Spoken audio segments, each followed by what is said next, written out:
we move in slow motion.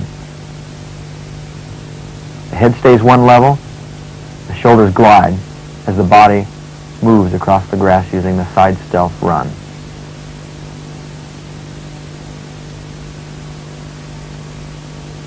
Here's a 360-degree scanning technique.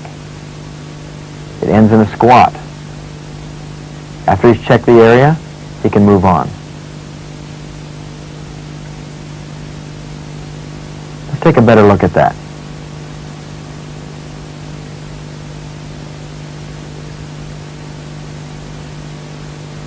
Once Mr. Revoy places his foot down, he may have heard a noise, for example.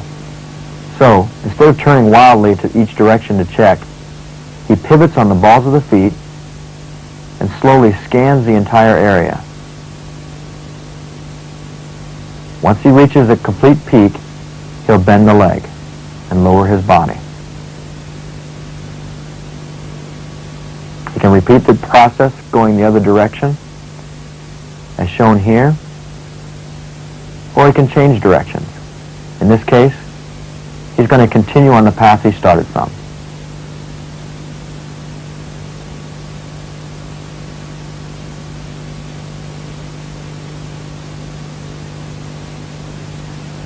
Once again, you can see how much leg strength is required for good, silent walking. If you want control, you need strong legs.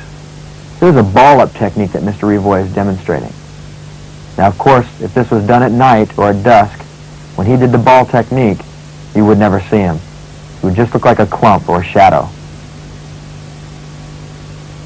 Watch how he blends into the tree line here along the grass, even in the daylight, using this technique.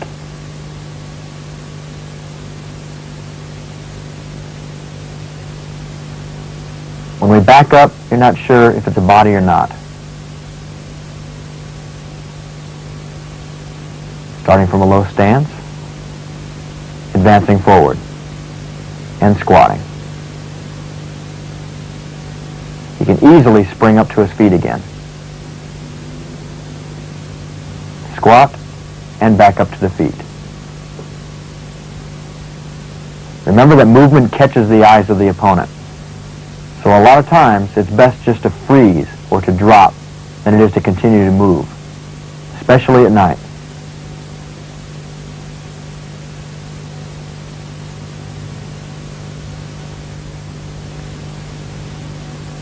Let's take a look at an application of this technique. Here, we have a guard or a sentry. The ninja, Tim Revoy, attempts to make his approach towards the enemy. As he's moving along, he thinks he may have been heard, so he squats down low. Look at how he blends in with the shadows, even in the daylight. From there, he's able to continue his motion forward.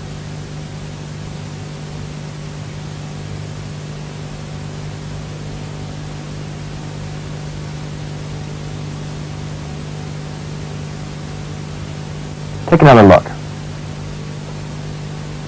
As he emerges from the tree line and makes his way along the grass, you can see how his dark uniform blends very well with the background.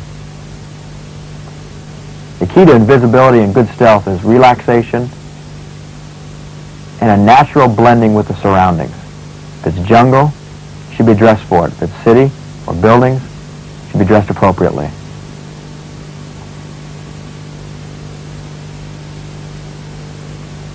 Here, Mr. Revoy successfully used the ball technique. This is an interesting stealth technique. This is a front Indian style stealth.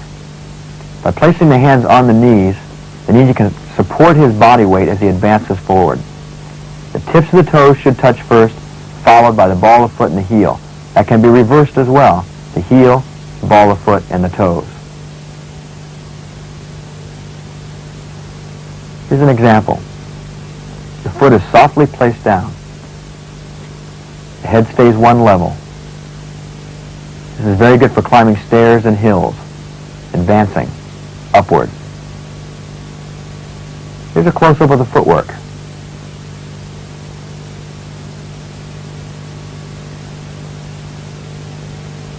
Good balance and technique can only come with time and training.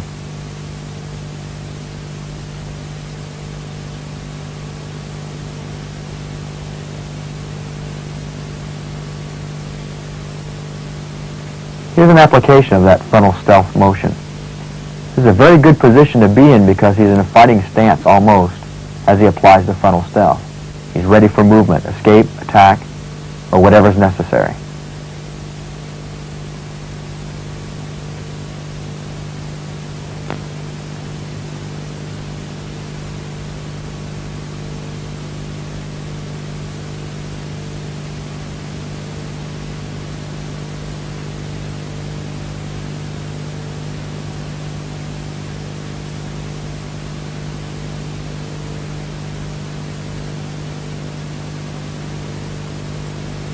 Here's an interesting technique.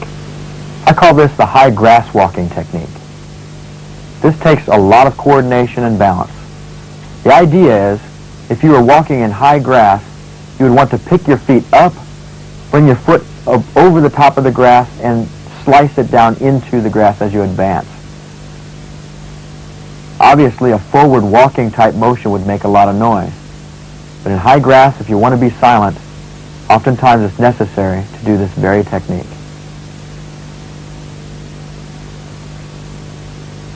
Take notice of his footwork.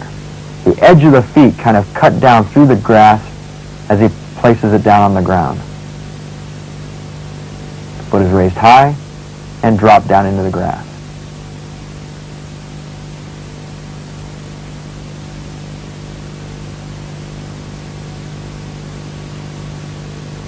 Yes, this does require a lot of leg strength, so conditioning is essential.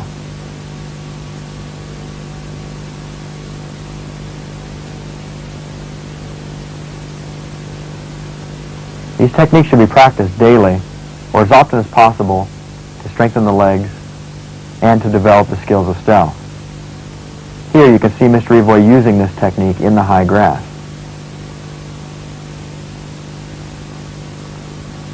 Don't forget, you have to pick your leg up from behind you. You can't let it drag or push forward.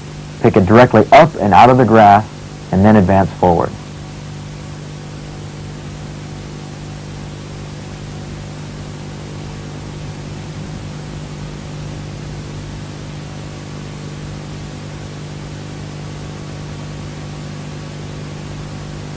Take note of Mr. Evoy's ability to tumble and have good, strong leg stances. Here's another demonstration. This is the low crab crawl. This requires a great deal of strength in the upper and lower part of the body. The only thing touching the ground right now are the hands and the balls of the feet. The rest of the body is held above the ground and yet is very low to the ground. It's a very quiet and a very realistic technique.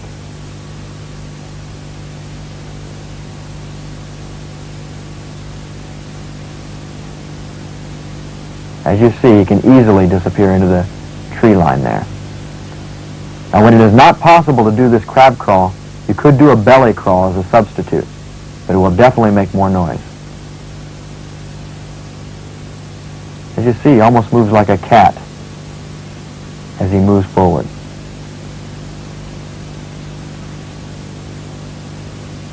One of the best ways to develop strength for this technique is simply to practice the technique.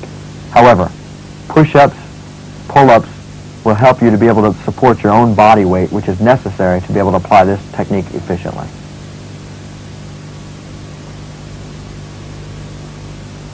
The other advantage to the crab crawl is that it minimizes the body mass.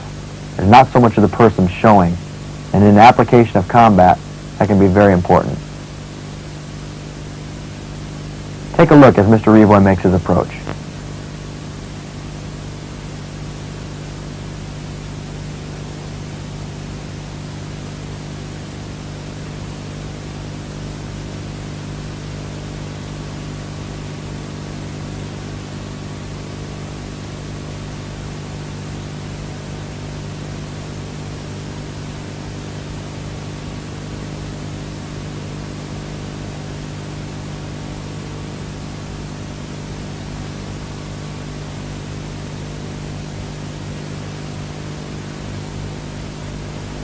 Let's isolate some of these techniques on this board so that you can get a good look at exactly how the placement of the feet should be. Here's our side stealth. Toes, ball of the foot, heel. Raise the heel, the ball of the foot, and the toes, and then place it down again. As one foot is raised, the motion is reversed. As you put the foot down, it goes in that order. The frontal stealth. Tips of the toes, ball of the foot, heel.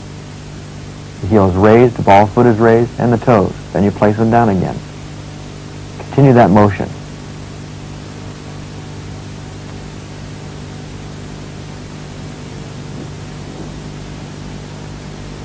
High grass walking. Edge of the foot. Down. Again. Edge of the foot. Down.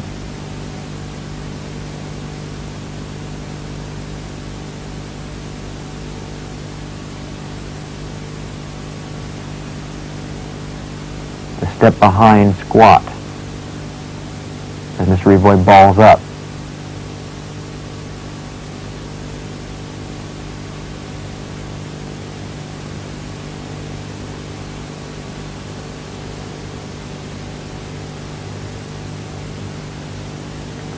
Let's take a look at a combination of all these skills put together in an actual situation.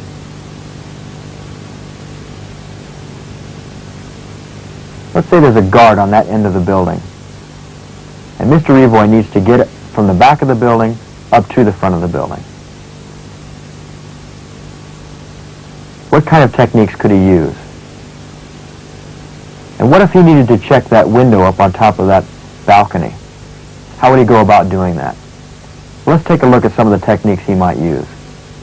He starts by coming around the corner, very low, very cautious, using a very relaxed footwork. He looks around.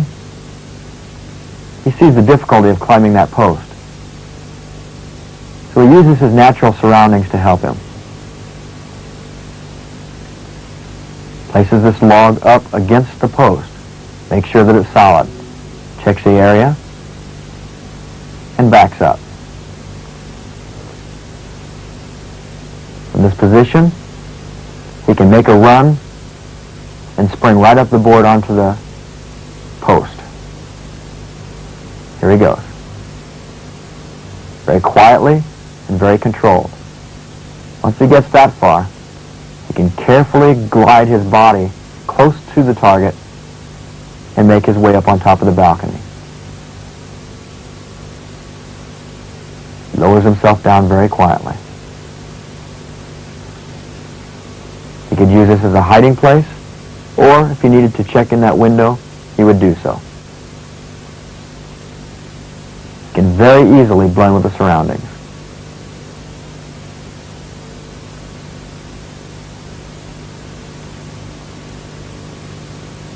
Stays very low to the ground when he checks the windows. Moves along each corner. In this position, he checks. Makes sure that it's safe. His glance reveals a sentry or guard at the front of the building. He decides to make his approach.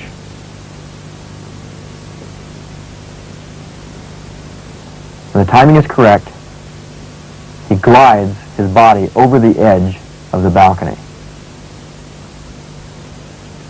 Careful not to separate himself from the natural surroundings.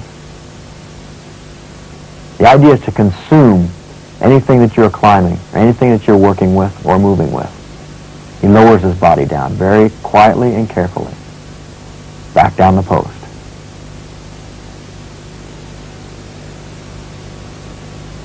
Puts the log back down where it was before, so it doesn't look disturbed. Then, he makes his way. Front roll and a squatting position. To peek in the window, he checks low. A short, quick check. Then raises his body up and checks again. Never peeks in the window in the same spot twice. It's very important. And now, the crab crawl. This enables him to get underneath those windows. Now he begins to make his way further along the building, using the side stealth technique. very careful about where he places his feet. Once again, a window. A quick check, and he's all right. However, a crab crawl will not work in this situation because the windows are too low to the ground. So he decides to make a quick diving roll. Once he makes it to the other side, he makes another check and continues his side stealth motion.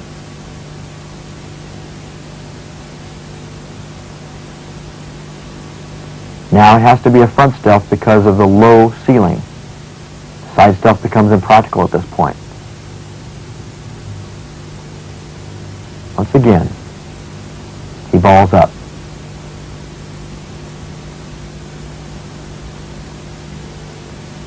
Continues to make his way forward using the frontal stealth method.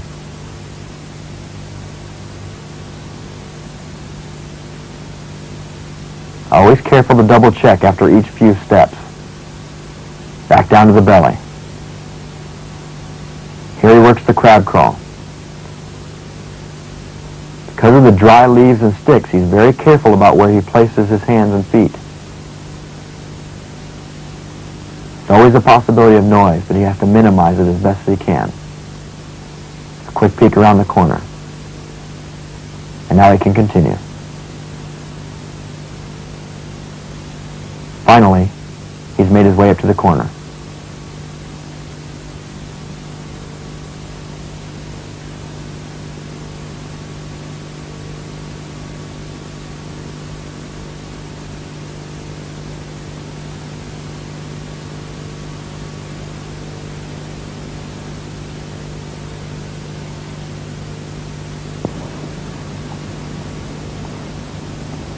Ниндзюцу underwater evasion, the art of invisibility.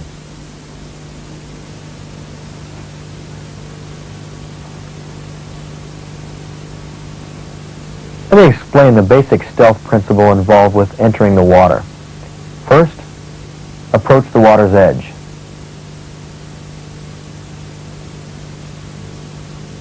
Then, it's very important that you enter the water as quietly as possible. So, slowly edge your body in by letting the toes enter the water first, followed by the shin, the leg, the upper leg, the arm, and the rest of the body. Try to keep air pockets out of your uniform, which would prevent you from being as quiet as you need to be. Once inside the water, you need to be able to apply the basic advancement type techniques to get you to your destination.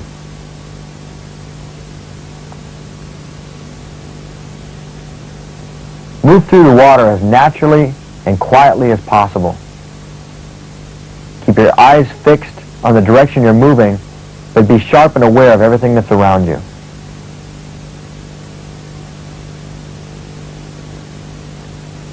If you're in shallow water, do your best to glide along the bottom's edge with the balls of your feet, your knees, and the tips of your fingers.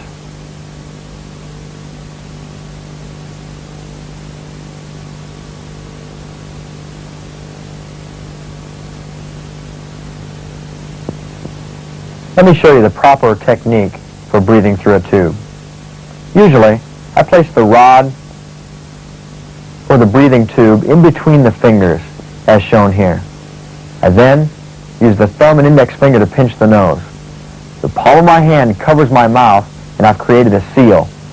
In this position, no water can enter my mouth, and I can breathe through the tube very freely. You need to note, though, that when you're underwater, there'll be a lot of pressure on your lungs and on your chest. Therefore, you're not going to be able to breathe like you normally can. You'll have to breathe on a lower scale. I created a scale between 0 and 10 that might help you be able to control your breathing a little bit better. Imagine 0 to be the full amount of exhale that you could do. All the air out of your body would be a 0. The maximum amount of inhale in your body would constitute a 10. So 0 to 10. Our natural breathing, I would say, is between 5 and 7. But when you're in the water breathing through a tube, it'll probably be between 2 and 4. So, try to control that breathing between 2 and 4, and about every 5th breath, but it constitutes a very large, slow inhale.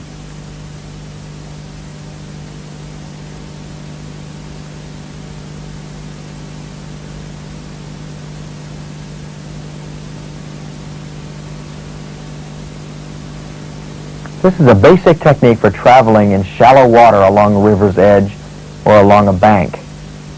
This technique is very effective because you can be extremely quiet even when you have a jungle-type situation that would cause a lot of noise by going on land. Therefore, the water can actually be much more silent for you for traveling, as you can see in the comparison between the ninja in the water and the ninja on land.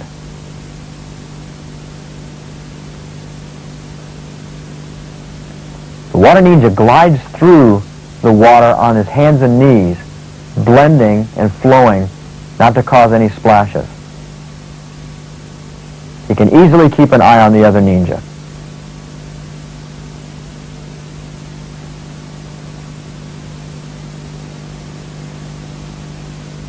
Watch how he naturally makes his approach towards his enemy.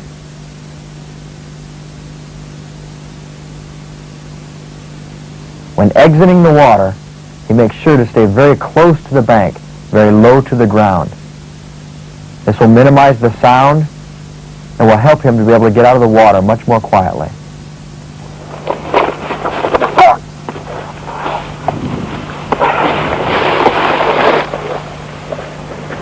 Once out of the water, he can make his attack.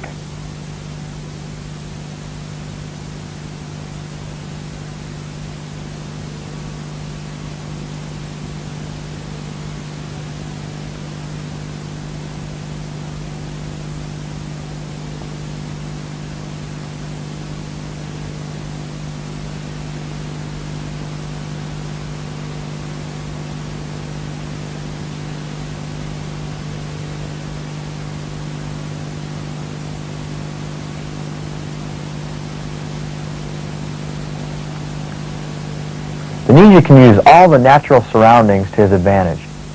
The idea is not to become one with these natural things, but to just use them to your advantage. To understand that to survive, you will need to blend.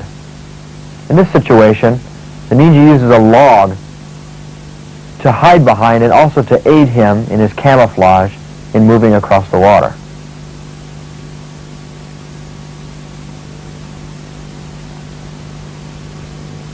The idea is to make things look as if they are not out of the ordinary.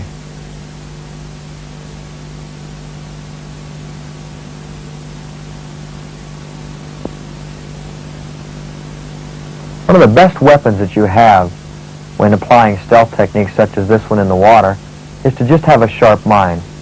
Look as natural as possible and move with the natural flow of the surroundings.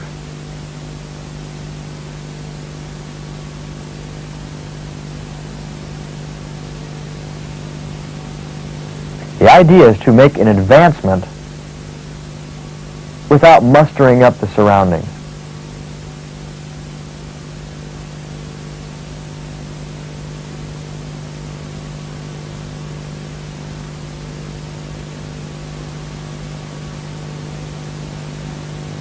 Stealth techniques can vary in their speed and efficiency depending upon the terrain, the skill level of the individual, and the opponent. Moving from one point to another could take literally hours, maybe even a day or more, or it may only take a minute or two. It all depends upon the skill and the surroundings.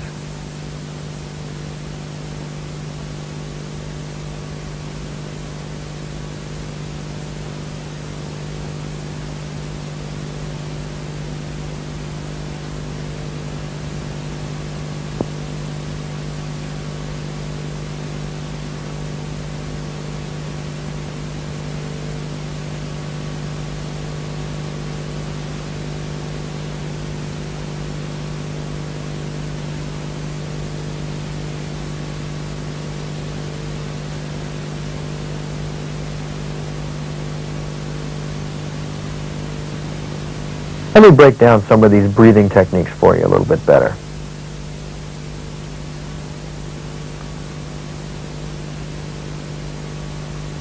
The Mr. Jobin will demonstrate these techniques for us. We'll hope to be able to show you in the pool how to use your breathing tubes more effectively.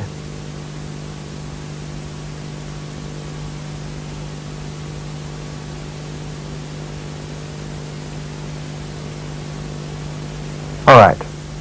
Let me show you first the various type of breathing tubes that we could use. Anything will work. Here, a sword scabbard with a hole in the end will serve as a very good breathing tube. By placing the mouth over one end and sealing it, we'll be able to easily breathe through that.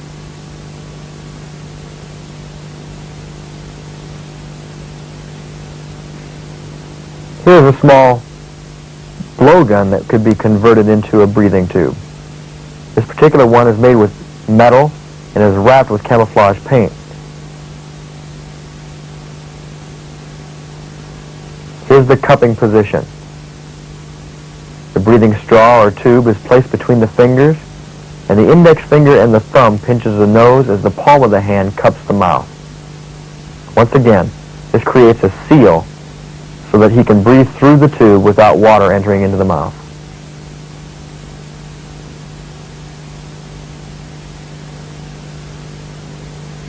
Let's take a look at this technique.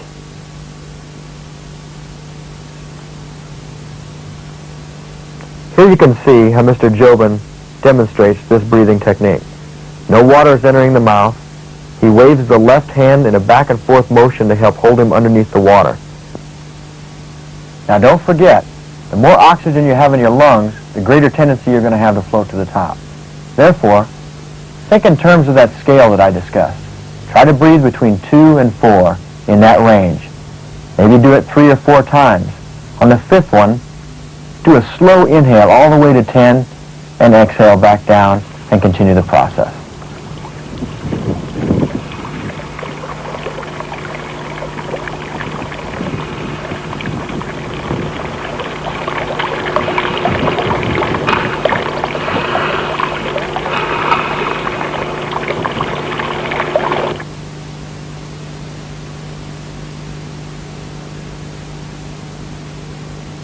Here you can see the natural body position of Mr. Jobin as he demonstrates the breathing technique.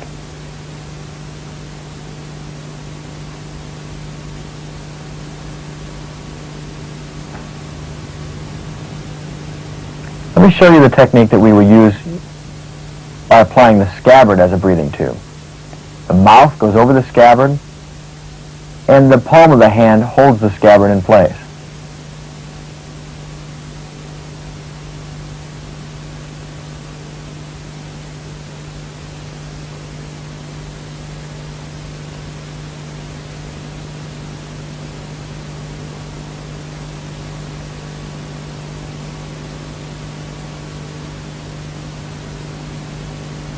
Here's a side view. Now you can see a forward traveling technique by breathing through a straw. Use the same grip as we used earlier, only make sure that the rod is tilting upward nice and high above the waterline.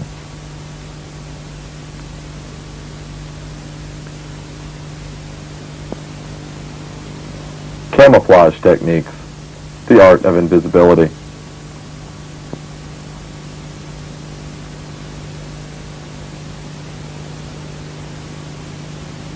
Let's take a look at Mr. Evoy as he applies some invisibility skills. Now, of course, we film this in the daytime. At night, he'd be totally invisible. The idea is to put something between you and the opponent. In this case, he uses trees and brush and down logs. He uses a variety of the stealth techniques that we showed earlier in the tapes, and he moves very freely and relaxed through the shadows. Now, as he comes out of the woods and he makes his way closer to the opponent, he needs to use the crab crawl. Why? Because there are no trees to hide behind. All he has is high grass and weeds. Therefore, to stay invisible, he needs to move very close to the ground.